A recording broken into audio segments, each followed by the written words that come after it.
Okay, so Lisa, do you just want to roll over to the next slide? Thank you. Look, just thanks everybody for joining. We really appreciate the time commitment. Today we're running a webinar and we've chosen the topic of 8 ways to enhance organisational effectiveness using Content Manager. Now, the reason we chose that is that, you know, I think there's a lot of use cases out there that we can all explore with business side stakeholders that are going to get them using Content Manager and seeing it as a valuable part of their business processes, which means that they don't really think about record keeping, and it's kind of it's almost a by stealth kind of approach. We've picked 8 of what we think are reasonably common use cases here that, you know, are both specific enough to be useful for you, but also generic enough that you can take the component parts of them and apply them to lots of other processes in your organization. The 8 are up on the screen at the moment. We'll roll through them all during the website. Lisa, during the webinar. Lisa, can you just flip over to the next slide? Thank you. And the goal really is to think about this idea of aggregation of marginal gains. Now it's one of these management fads that's sort of bouncing around at the moment. You know, you can talk, it's had lots of other names in the past. You know, it's Kaizen at one point and it's continuous improvement at others. But really what it's saying is that, you know, if you make small improvements on a regular basis, they really add up over time. And, you know, the statistic or the sort of mathematical explanations there, you know, 1% better every day, and by the end of the year, you've got nearly a 40% improvement. And, you know, I think anybody looking at records catch rates and saying we can improve that by 40% over a year would think that's probably a pretty good outcome. Lisa, can you go to the next slide, please? So the first one that we're going to talk about is contract management. It's a register-based process, and it just makes sense, a lot of sense, to do it in Content Manager rather than buying something else. You know, contract managers have a series of information needs. You know, they want to know some basic stuff like what contracts have we got, what's their value, when do they expire, what risk level do they hold, who owns them, and, you know, very, very importantly, where is the contract? You know, my own personal sort of records management moment came from when I needed to find a contract a number of years ago. We had a records management system, and funnily enough, it was exactly where it was supposed to be. But, you know, contracts managers deal with this sort of stuff on a day-to-day basis. And we've actually implemented contract registers to satisfy all of these information needs with a number of clients. And Lisa, I might just get you to talk through the next couple of slides about exactly how we've done that. Yeah, thanks, Carl. So as Carl has said, we've chosen contract management as one of the obvious examples because it's fairly easy to understand. So in this particular instance, we've created a live contract management register in Content Manager, and the purpose behind that is to replace a spreadsheet or a number of spreadsheets that are being maintained. What this does is it creates a central register of contracts, and those details are updated pretty much live as people make the changes. The dashboard updates and people can see the current status of things. It also means that there's one file for each contract rather than all of the individual separate collections that are maintained by contract managers and other participants. And you can add additional things in like scheduling reminders. There's a number of ways people can view their required list. We can use some safe searches to list all of the active contracts, and that means that users will only see the active contracts that they have access to. Column headers will default to their view, and you can have the original contract management spreadsheet reflected inside Content Manager. And of course, you can change the order of the columns and sort the data, which is everything that you would do in a traditional spreadsheet anyway. By selecting a file, you can view all of the properties and you can change all of the details. And this is actually a living example in one of our customer sites, but there's a couple of variables that each customer has. And as you know, Content Manager is quite adaptable in that regard. And again, you can schedule those reminders. You can have extensions or closeouts automatically added. You can have milestone reminders, and that will prompt the respective people to follow up. And of course, in most cases, you've got contracts being listed as vital records, and that can automatically be applied in the background. And this sort of process feeds other information management or records management processes as well. So the second use case that we chose is digital asset management. And there's a number of reasons that we chose this, but one of them is that it's a really good way to get marketing teams using Content Manager and seeing it as a valuable part of their workflow and organisation. We've also seen a number of approaches to market this year. I think it's at 3 already, about looking for digital asset management systems. And if you have a look at the capabilities that you actually need to implement digital asset management within your organisation, they're all available in Content Manager with, maybe 1 or 2 exceptions that may require an add-on. That list that I've got up there too, that's available at the link that's at the bottom of the page if anybody's interested in it, and you can go and find a lot of other good stuff about digital asset management there. But if we have a look at the next slide, this is a capability statement that came out as part of a recent tender. Everything that's in there, with the exception of image editing, is available within Content Manager. And even image editing is something where people are used to downloading the asset, editing it, and then putting it back in Content Manager. What's really missing from Content Manager to make all of this work is some basic functionality around things like, making image uploads really easy, making them easy to browse. So, that ability to view thumbnails and those sorts of things and scroll through them quickly. And some other catalog management functionality as well. That's why one of the things that we've been doing for, it's got to be 20 years now, is making the Sigma Pictures product. And I might just hand over to Lisa, I think, to talk through a little bit about that product and the capability that it adds that makes Content Manager brilliant for digital asset management. Yeah, thanks, Carl. So Sigma Pictures is a very mature product operating in a large number of customers across the globe, actually, which is really good. And so what is it? So it's effectively a bulk load tool and an image viewer, if you like, originally adding on to Trim back in the day, providing some additional functionality to import pictures directly from your camera, your phone or share drives. It provides some automatic image cleanup and watermarking. It manages the static data, file data, the EXIF data, and you can search the images via CM. You can look for images via GPS coordinates. You've got thumbnail viewing, and we have a web browser which you've got an image of there for mobility. We've got a mobile and tablet viewer as well, which is pretty good. And the classic desktop interface remains at the moment. The types of views that are available are thumbnail, film strip, and some item lists. Some of the functionality that you will see is when the image has embedded GPS coordinates, this is saved with the record when catalogued. And using pictures, you can show an image taken on a map. So you can select one or many images and then view that on the map. Inside the web client, we have a number of search options, including the free text search, date selection and date range, record number, location, and geocode search. You've got the ability to upload directly into the web client. You've got the ability to view from the web client as well. You can catalogue following a wizard, which is quite helpful for some people who are not experienced users. And once you've created a catalogue as an administrator, you can make that available to your end users so they can simply press new and upload images quite with ease. Within the cataloguing, there is image processing. So you can set some rules to have image rotation, automatic text stamps, which might be things like the record number or the location or the case or maintenance case or something like that. You can standardise the format, apply a border, place size limits, compress image, etc. There's sophisticated metadata mapping available.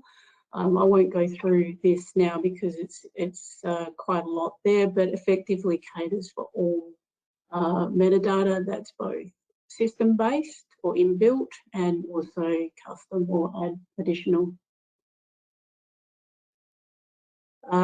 You also have the ability from the web client to supercopy. You can open the image in the web client. Again, you can view it on a map or make a reference file and insert that into a report, for example. Lisa, we just had a question on pictures as well. Julianne has just asked whether there is a file size limitation.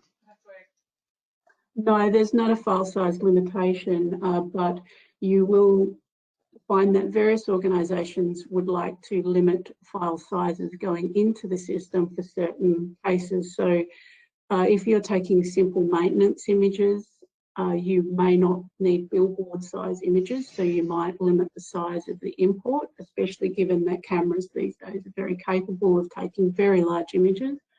However, if you're in the marketing business, you might want to store multiple sizes, including thumbnail, A4 and billboard. So you will set your standard based on the case or the purpose of that image and or video. Great. Just before we tackle correspondence management, I'd be really curious to understand who is doing correspondence management using Content Manager, and if other people have bought other tools to do it. So, I mean, if people are comfortable just posting in the chat how you're managing correspondence at the moment, be really interested to see that. We think that Content Manager is a great place to do correspondence management, because if you and I'm a bit of a fan of standards, so if we have a look at some stuff that's been released by the Victorian government in the last year, this is the capability statement from the Victorian Automated Correspondence Monitoring and Reporting Standard. And if you have a look through all of those pieces there, by the time you look at the capabilities present when you build a register and manage things with workflow, you've actually got all of the capability that you need within Content Manager to deliver that. And if you go and have a look at some of the correspondence management products that are actually on the market, you'll find that these are the sorts of capabilities they provide. It's all of those things. It's workflow, it's capturing and creating documents, it's linking of inbound and outbound correspondence, and all of those pieces of functionality that are classic Content Manager.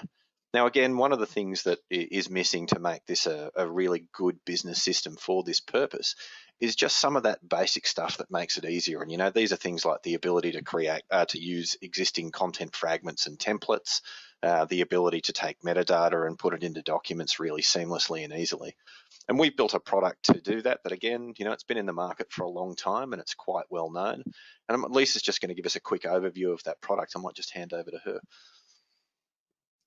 Yeah, thanks, Carl. So this is one of our products that, as you say, has been around for a really long time, originally built for admins or with admins for admins, with the sole purpose of responding to one or many inquiries at a time. So what does it do? Well, first of all, you reuse the Content Manager records and metadata to support the creation of documents, usually in Word, of course.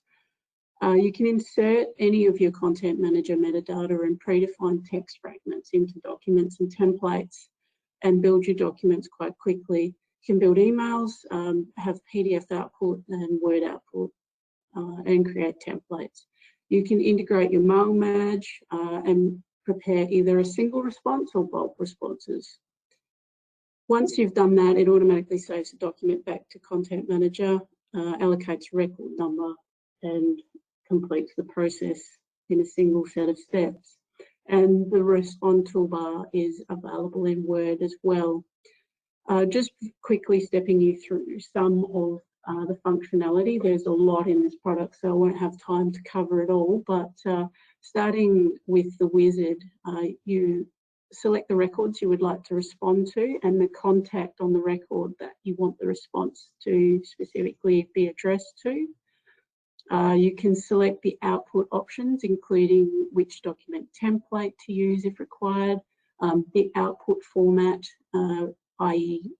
PDF, print if there is no email available in the addressee field, and choose to edit the output document before you press send if you would like to personalise or add some additional comments.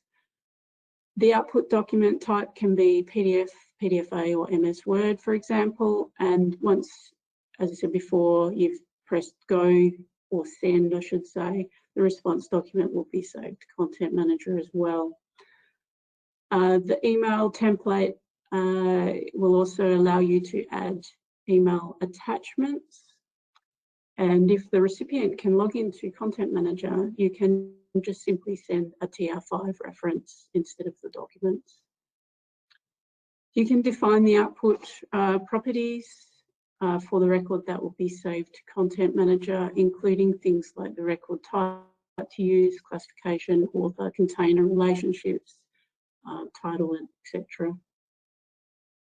Once the wizard's completed, the log screen will confirm the process is complete and successful. So it gives you some intuitive or meaningful feedback. And for those that are more advanced users, there is an alternative to the wizard, and that is the advanced form, which offers all the same functionality, just in a single screen. The Word toolbar offers some of the similar functionality. You can build automated templates, you can prepare your single response, you can insert Content Manager fields into single responses, you can insert signature, insert text blocks into documents, apply a draft watermark, for example. You can use email templates or document templates with your response, and users can search from their favourites to find a template, or they can search the broader list.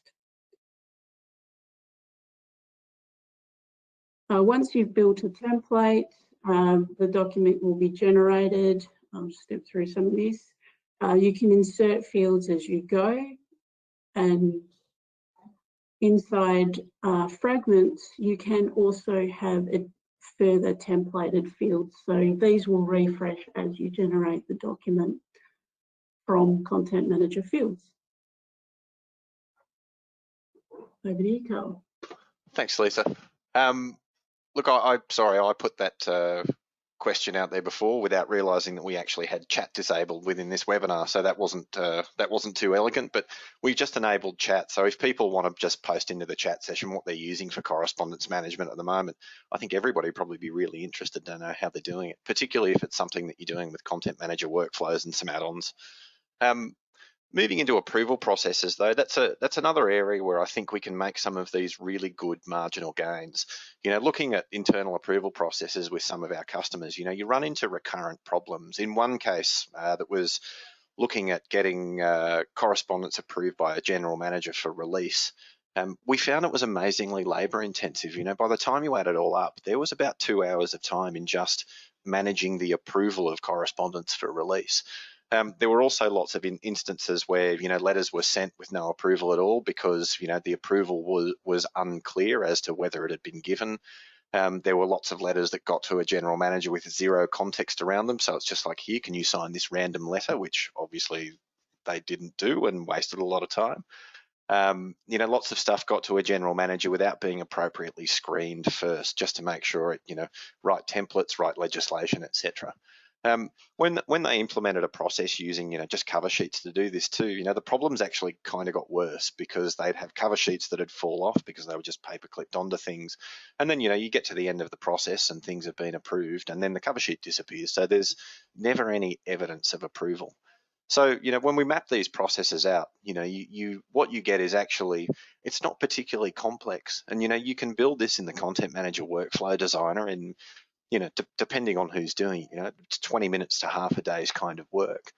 So it's not difficult to build in Content Manager. Obviously, there's a people change aspect to it as well. But when you start looking at the economics of this sort of thing, you know, you take 2 hours, you multiply it by 1,000 approvals per year, and, you know, you may be higher or lower than that, depending on the sort of work that you're doing. But, you know, that is a huge amount of time. And, you know, if you're looking at a sort of, you know, lower level public servant wage to do this, you know, even at the sort of ASO 1 in South Australia, where I am at the moment, which is the bottom of the food chain, your costs for that head are probably about $68,000.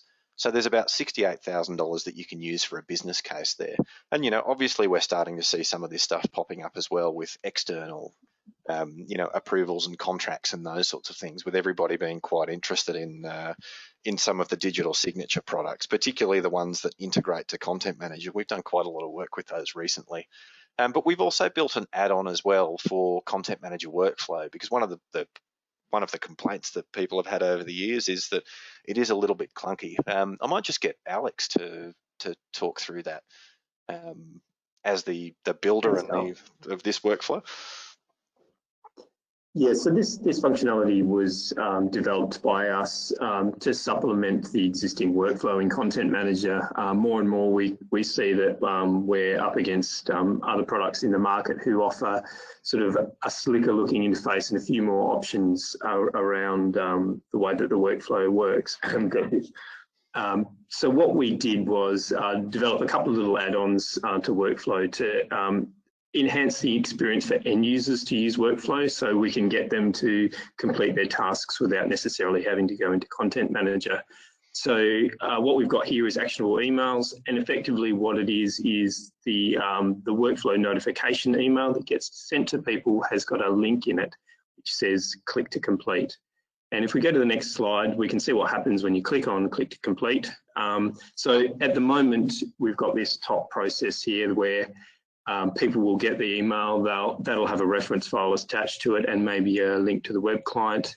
They'll open that reference file, it will take them to Content Manager. They then look at the task. If they have to look at the record, they then go and navigate through to the record, understand what they need to do, and then they can complete the activity within Content Manager.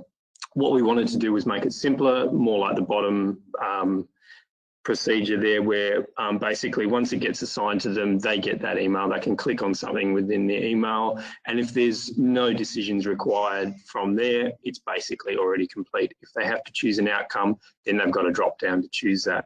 And so this is what it looks like here. On the left, we've got an extremely simple workflow, and in the middle there you can see there's an email that someone's received, they've clicked to complete, their browser comes up, and in this case they have to choose the result of the activity, and the result is either approved or not approved. So the drop down comes straight up for them there. They choose which one and click complete. All of this is done in a way that's completely extensible for however you configure your workflows. So those results that come up are based on what you define in the workflow, and there's no other configuration required. If you need your staff to have a look at those, maybe there's a document they need to review and they need to go through to that document, they can navigate through to the web client from the web page that they end up on, so they don't have to complete it straight away. They can say, actually, I want to see it. They click on the web client button and they go through to the web client. From there, they can obviously view the document. They can navigate back to the workflow activity if they want, or they can go back to that original email and move through there to complete the activity. And once it's complete, they get visible feedback to say that it's been completed. They get that tick box, the same as what they would see in the web client, and it becomes grayed out. So there's nothing else that they need to do from there. Over to you, Carl. Thanks, Alex. I committed the typical sin of these things, which is talking while muted. So the next use case that we looked at was automated capture of emails. And, for two reasons. One, because this is a massive performance improvement opportunity and an opportunity to move lots of resources from,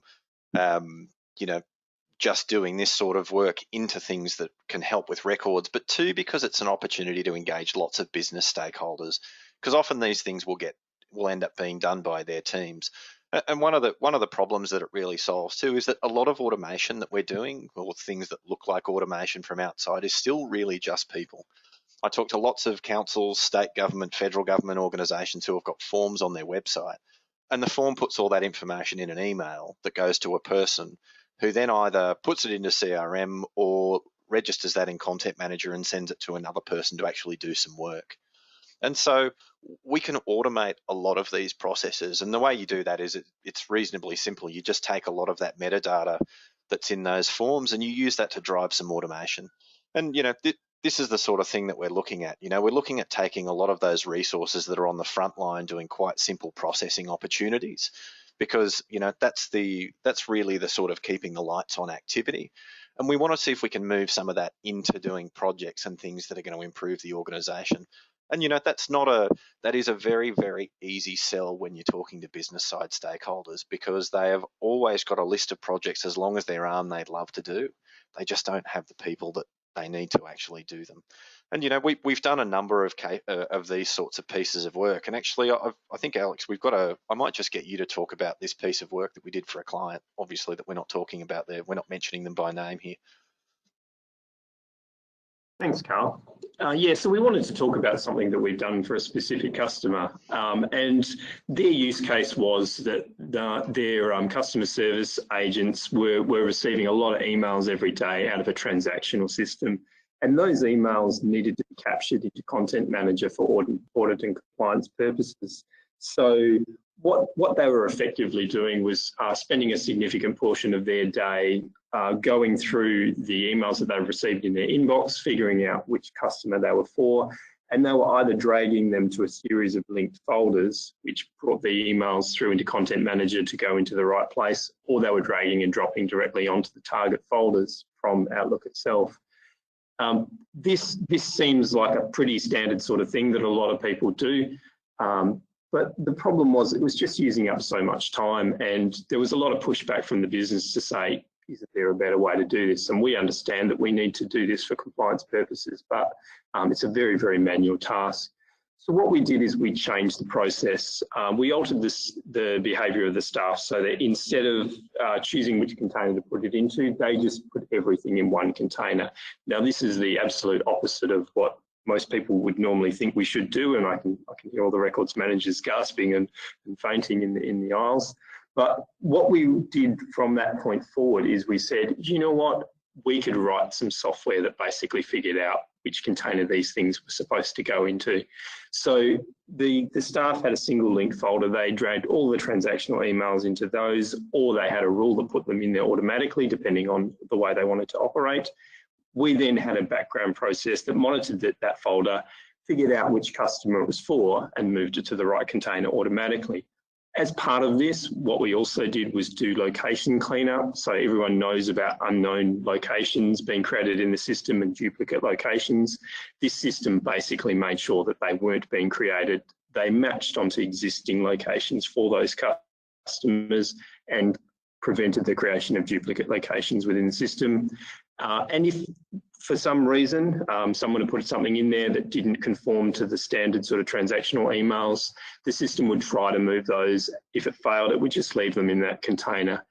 And coming out of that, what we did was provide a weekly summary email that comes right out of that same process. Basically, once a week, it would send the administrative staff an email saying, this is how many emails got moved this week. This is how many locations were cleaned up this week, and here's how many things remain in the original folder. And that last number gave them a clear indication of problematic emails that they might want to go in and process by hand or update the title of or something like that so it gets picked up. And this is the kind of thing that saved a large number of people across the organisation a little bit of time every day. But if you add all of that up, you're saving a lot of money, but you're also encouraging people to use the system. Back to you, Carl. Thanks, Alex. Routine file creation. This is one of these ones that it can be a bit of a barrier to people using Content Manager because, file creation is not as easy as it could be. A specific example of what I'm talking about, if you've got project teams or a PMO, and I'm sure that a lot of you do, Prince2 is quite a prescriptive standard. PMBOK is less so, but you still end up with a lot of file creation that happens for every single project. This is an organisation that we work with. This is the kind of structure they create for every project. And you can see it's quite extensive. Now, if we look at the costs of actually doing that, they do this about 150 project times per year, so one for each project. And it takes a records officer about, 30 minutes to do it. So you're looking at 75 hours just to create files for your project teams. you know, the cost of that, if we're looking at, you know, entry-level sort of records officers, we're looking at about $3,000, and it doesn't cost that much to automate it. And then you can give it to project teams to do for themselves as they need to. And there's lots of other opportunities to do this sorts of things for more complex type file structures. And Alex, I think you were going to talk to this. Yeah, absolutely. Thanks, Carl. So there's another use case that I wanted to talk to around this. So we had a customer who required a folder hierarchy to be created in a repeatable way on demand. So this is not like we're going to create all of our customer folders, you know, for this financial year or anything like that. You do it on the 1st of July. This is, hey, we're going to start a project, or we're at that point where we need to make sure that we've got everything in place to do good records management through the project. So we want to do it now, and we want to do it for this specific project. And the way that things were being created was manual and very time consuming.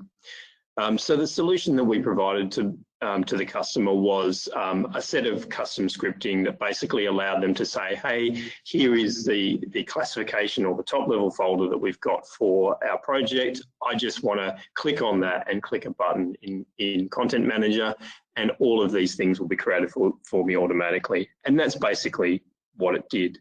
The metadata was taken from that initiating record and put onto a select number of the lower level records. So we can do things like provide structured titling.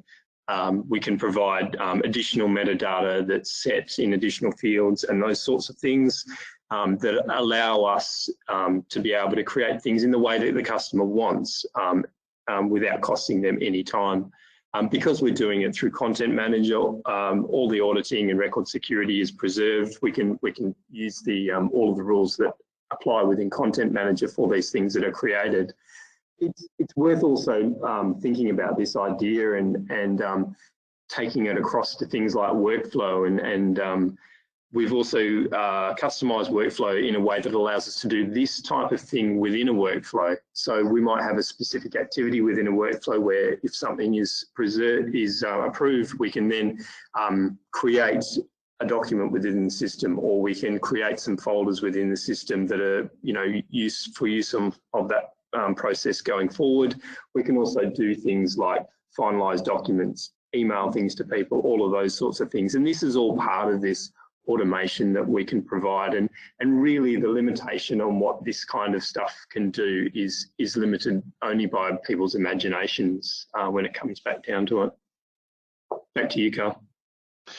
Actually, we're going to hand over to Lisa in a moment, but I guess I'd be really curious again to understand, you know, where this sort of automation would be useful for people. You know, are they already doing it? Are there already routine file structures that you know, would bring more people into the records management system? If people are comfortable just posting, you know, specific use cases that they've got into the chat, I'd be really interested to see them, and I know other people would as well. But the next cab off the rank for us is reporting, and specifically risk reporting, and this is definitely Lisa's area of expertise, so I think I'm going to hand over to her. Thanks, Carl. Yeah. So, as we all know, it's good practice to have some sort of monitoring and reporting in place. It helps build some trust and confidence in the system, helps understand user behaviours, identify trends, areas to focus on improving, and allows for a timely reaction to any concerning activity. Auditors like to look for evidence that systems are monitored for activity that could put the organisation at risk. They want to see change request processes, access to systems and data, monitoring of changes, and governance structures. When it comes to access to systems and data, they're often looking for some sort of access review or user access review around security and permissions. They're looking for evidence of access levels granted by appropriate authorised persons, timely termination of user accounts, and privileged account access monitoring. So one of the solutions to addressing this is to have activity monitoring in place, looking for unusual activity, looking for unauthorised changes to things like security configuration, the logs, looking for at-risk activities, things like removal of documents, replacement of documents, removal of versions and documents being emailed.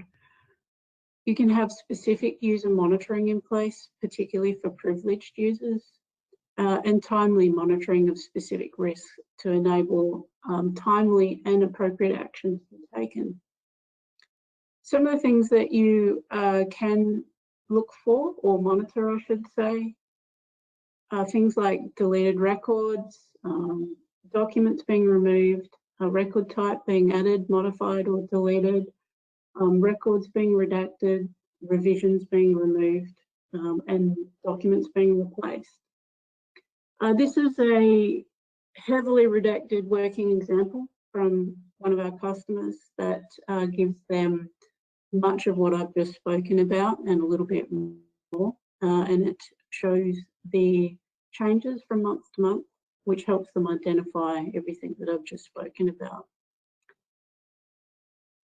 By doing this, they're able to identify trends, developing issues, any unusual activity, and of course, areas to improve.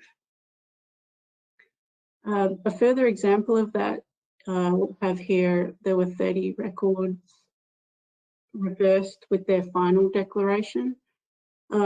Is this a concern or is it routine? In this particular instance, it happened to be a breach of process, and they were able to address that and work with the people concerned and improve their process. We have another example here where endorsing good behaviour versus highlighting an area of concern. So this was an opportunity to identify when people are emailing links versus printing documents. And this is an example of some good behaviour. No documents being printed and lots of emails being sent using links. We have some ad hoc reporting to monitor specific users that we would be looking for unusual activity, or this might be a routine offboarding process.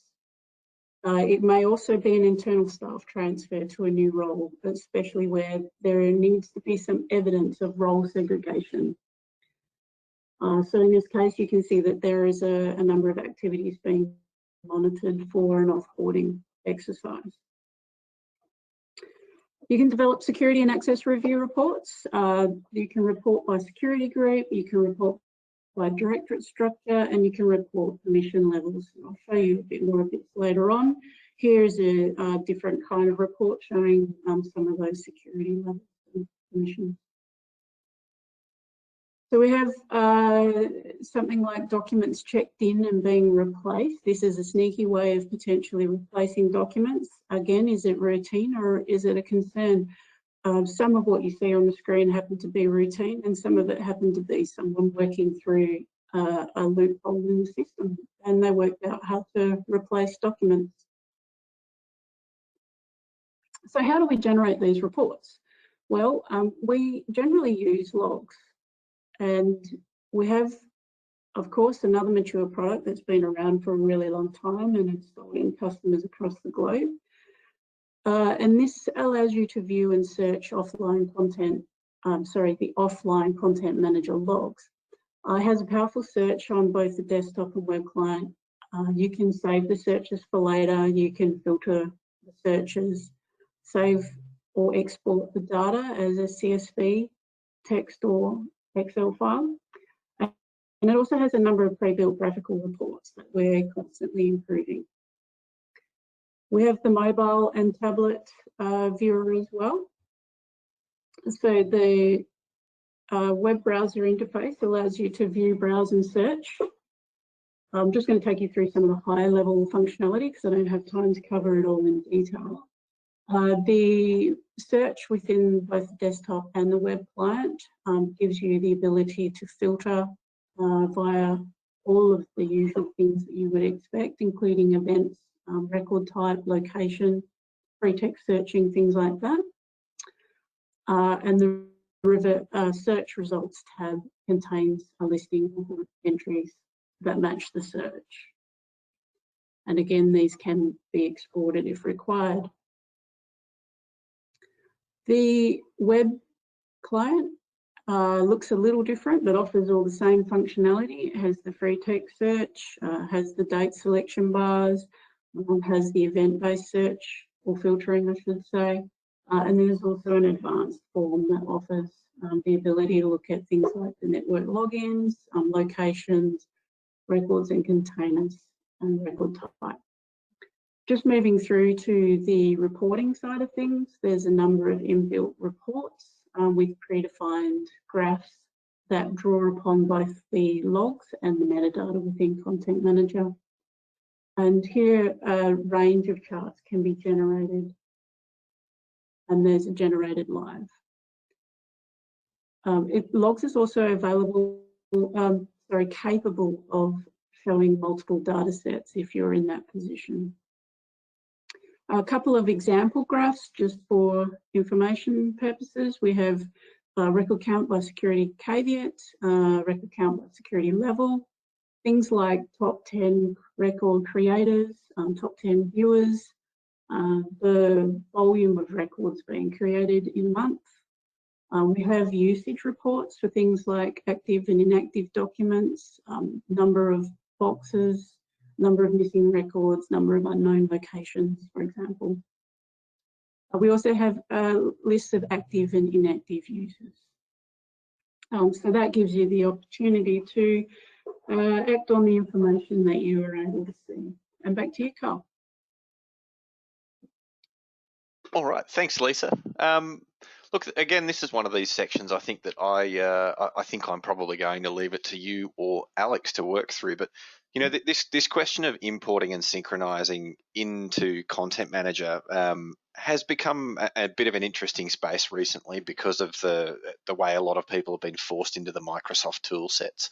You know, there's also an opportunity with a tool that makes this sort of cleanup easy to just also get some of those recalcitrants, you know, the people that you just can't get to use Content Manager, to start coming back to it as their system of reference rather than leaving things on file shares. And, you know, I'm sure that you've all worked in situations where, you know, somebody's come along and randomly blown away a project file from a network file share because it's an old project, without realizing that, you know, that documentation's referred to regularly. And this can just help you get a handle on some problems like that. But I'm going to leave it to you, I think, Lisa or Alex, to talk through this one as well, because this is definitely your area of expertise. No worries, I'll take that one. So imports particularly gives you the ability to manage bulk shared drive imports to Content Manager. It'll automatically create the document and the folder through the import, and it has a template-driven mapping tool for all the metadata from both the source and into Content Manager. Has the ability to synchronize new documents and the changes back into Content Manager, which is one of its powerful features. And it has the option to replace imported documents with TR5 or reference files. And the migration templates that you build are reusable. So again, just a very high level view of some of the functionality in the product. We have the ability to create import configurations and standardize your imports. You simply select the directory that you would like to import and press start. It can handle a range of different metadata and data types, including EXIF data and zip files. If, for example, you have a shutdown and an unexpected event, you're able to just restart it and it will remember where it was at. It won't lose anything. And you're able to queue multiple imports and leave it unattended and running. So an administrator or a Sigma imports administrator can create the configuration, which is basically a template or description, and that can then be made available to other users who can then use that to import. And the import is wizard based. The cataloging wizard will step you through all the specific options. Some of the options that you will find include the ability to exclude certain file types. You can delete after the import, replace with a TR5, apply file size limits and skip 0 byte files, for example. So the metadata mapping is quite extensive. The wizard will step you through this. And again, it caters for all the inbuilt fields and all of your additional customized fields. You can combine a number of attributes and map them to a single content manager field. For example, you can use the file name, date modified, and a fixed string to create the title of the imported record. You can map data from the source, including things like file size, directory structure, current user, etc. One of the other things that you can do is you can version or revision your imports. So once you've set it all up, you can simply press start by selecting the particular description or template and select your directory, choose to process your subdirectory, create TR5. You can limit the imported items to a date range if you would like to, and then you can complete any additional data requested via a prompt that was set up in the template. Once that import has been queued, the import will show an activity log, and that import progress is saved with each document. So the imports can be paused, you can shut down, you can restart, and it'll pick up exactly from where it left off. And again, you just leave it running and go off and do what else you need to do. If there's any errors, they will be shown to you in the error handling list. You can then choose to either skip, pause, or retry those documents.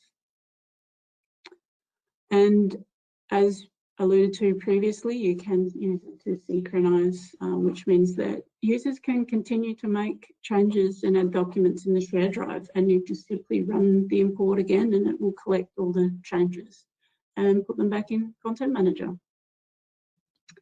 And that's it. Over to you, Carl. Yeah, and I've just realised that, of course, what was the thing that we all should have done that we forgot to do? We should have put our contact details in that last slide. So we might make sure that everybody gets an email with our contact details if there was anything in the webinar that people are interested in. I think, Fatima, we should be able to do that, shouldn't we? Yes, absolutely. And we'll be sending a response as well. Now, I know you also have a web link to your presentation, so happy to share that too. And there was a question around whether this is being recorded. It certainly is. And you can access that from the IMG webinar series website. And again, that information will be shared with you as a follow-up email to this. So look, thank you, Carl, thank you, Lisa, thank you, Alex. That was very, very interesting. Great to see all those eight use cases. And it looks like by the questions, there certainly was a lot of interest in all of that. And thank you everyone for joining us today. As we said, reach out to the Information Proficiency team with your questions, or our IMG team. We're all here to help. And we do have another session coming up on September 10th, so please do join us for that as well. That's another one of our key partners, WildLinks, and they'll be talking specifically to how to reduce privacy and security risk while enabling compliance. So please do keep joining us on this series. A number of new topics of interest as well. So thanks again, everyone. Thanks, Fatima. And thanks for everybody who took the time. We really appreciated it.